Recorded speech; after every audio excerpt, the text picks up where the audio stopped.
The PlayStation 1 has one of the most diverse racing libraries in gaming history. Everyone remembers the big names, Gran Turismo, Ridge Racer, Wipeout, and Crash Team Racing. But with hundreds of racing games released on the system, some really good ones got buried. Today I want to spotlight 5 racing games on the PS1 that, in my opinion, are underrated and don't get talked about enough. They might not have sold millions, and they might not show up in every retro top 10 list, but each of them brought something unique to the table, so let's take them for a spin. So let's start with a game called Total Drivin, and that's Drivin without the G.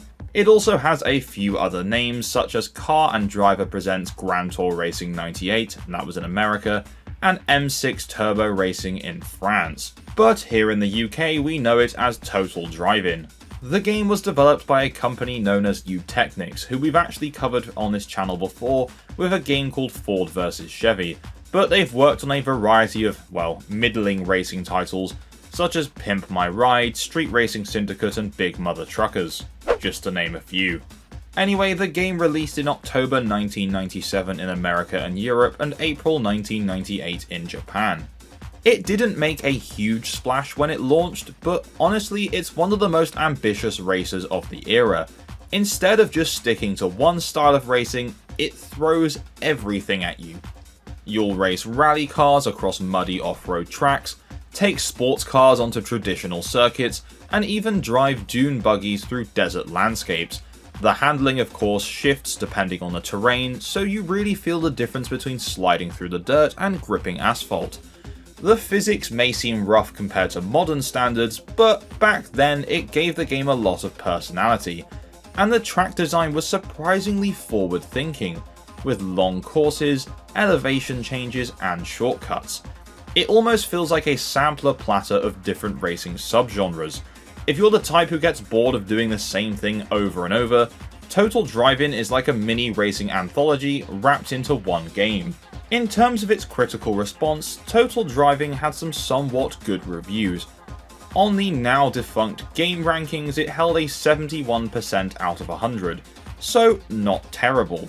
Total Drivin definitely stands out as one of the better racing titles in the Technics library, and is definitely one worth checking out.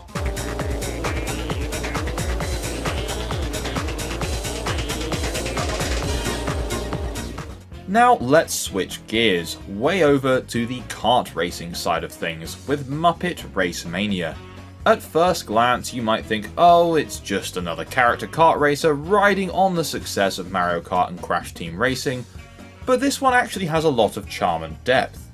So Muppet RaceMania was developed by Traveller's Tales, also now known as TT Games, who you may know for the weird Weakest Link tie-in game, or, you know, a lot of LEGO games. The game released here in Europe in April of 2000 and would later release in America of October that same year.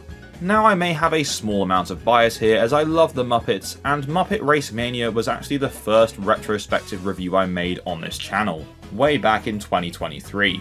But hear me out because the game is actually good. For one, the roster is massive. You get 25 Muppet characters, from icons like Kermit and Miss Piggy to some more obscure fan favourites such as Bobo the Bear and Bean Bunny. Each character also gets their own themed vehicle, and there's variety in how they play. The tracks are packed with references to Muppet movies, as every single track is based on a location from one of the films. So you've got tracks from The Muppet Movie, The Muppets Christmas Carol, Muppet Treasure Island, and somehow more than that. As well as this, there's also some bonus tracks, such as a track from another Jim Henson property, Fraggle Rock. Traveller's Tales clearly poured a lot of love into making this feel like a celebration of Muppet history at the time. Now, the handling is a little looser than Crash Team Racing, so it might take some getting used to, but the sheer creativity in the environments, combined with secret paths and collectibles, makes Muppet RaceMania worth revisiting. It's one of those games where the more time you spend with it, the more details you begin to notice. Now, in terms of critical response, Muppet RaceMania received kind of positive to average reviews, with a 70% on game rankings. And the game was estimated to have sold about 150,000 units. Those figures are from VG Charts.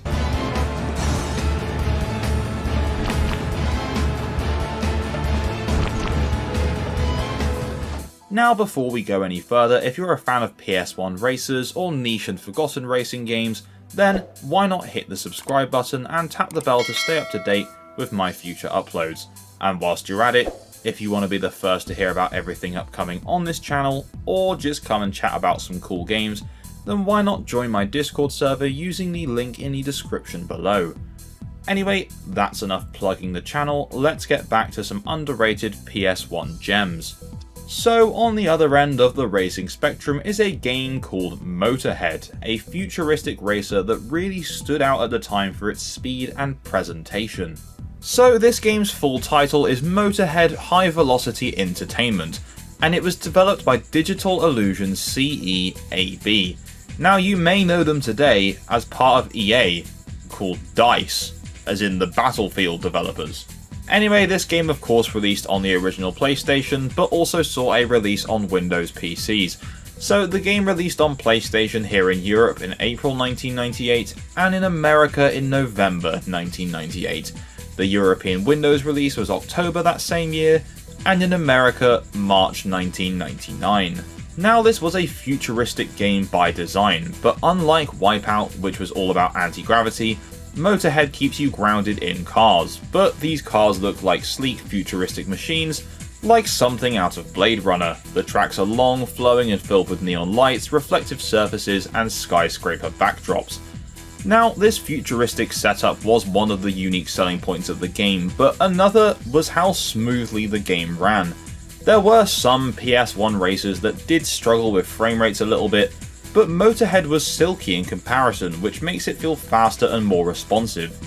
The gameplay is straightforward, no weapons, no gimmicks, just fast-paced arcade-style racing.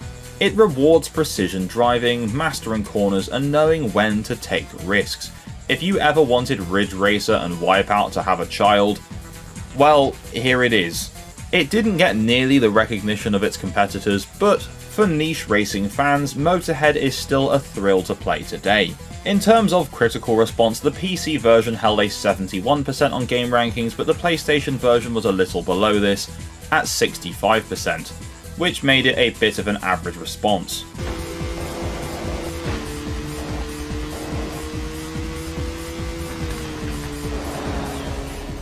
Now, of course, you can't talk about PS1 racing without Ridge Racer, but instead of the big hits, I want to highlight the overlooked Rage Racer.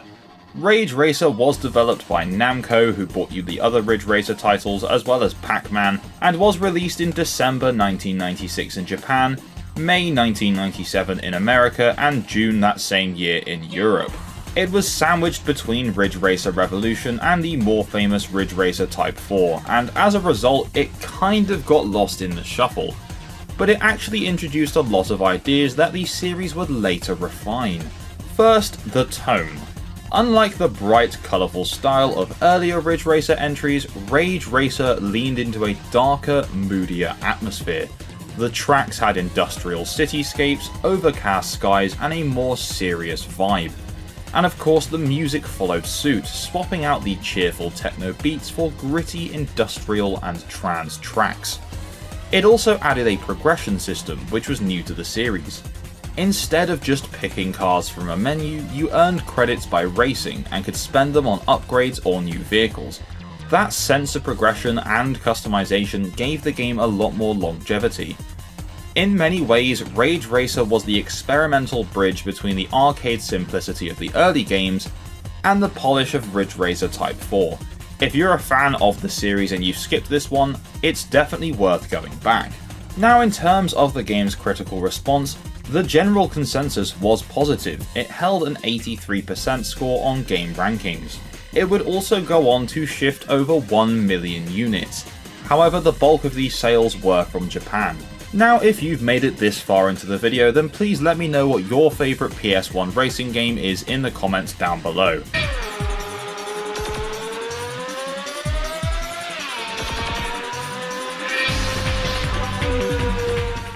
And finally, let's talk about Porsche Challenge. So Porsche Challenge was developed and published by Sony Computer Entertainment, with the Europe division being responsible for the development side.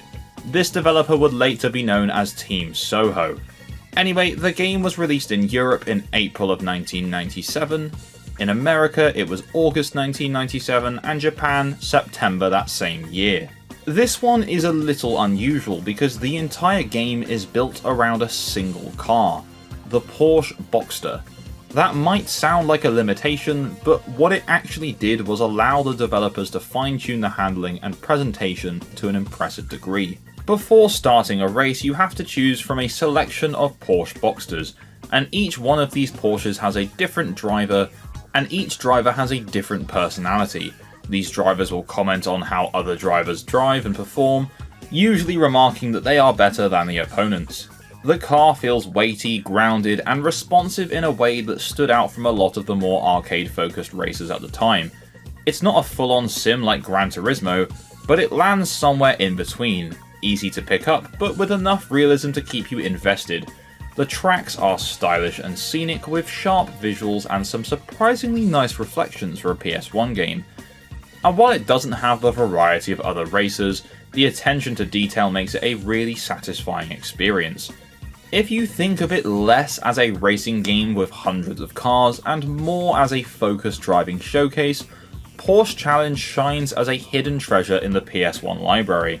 Now, in terms of the critical response to Porsche Challenge, it received a decent score of 73% on game rankings, with the game estimated to have sold about 100,000, which really isn't terrible when you consider this is a game about one single car. So there you have it, 5 underrated PS1 racing games that I think are worth revisiting.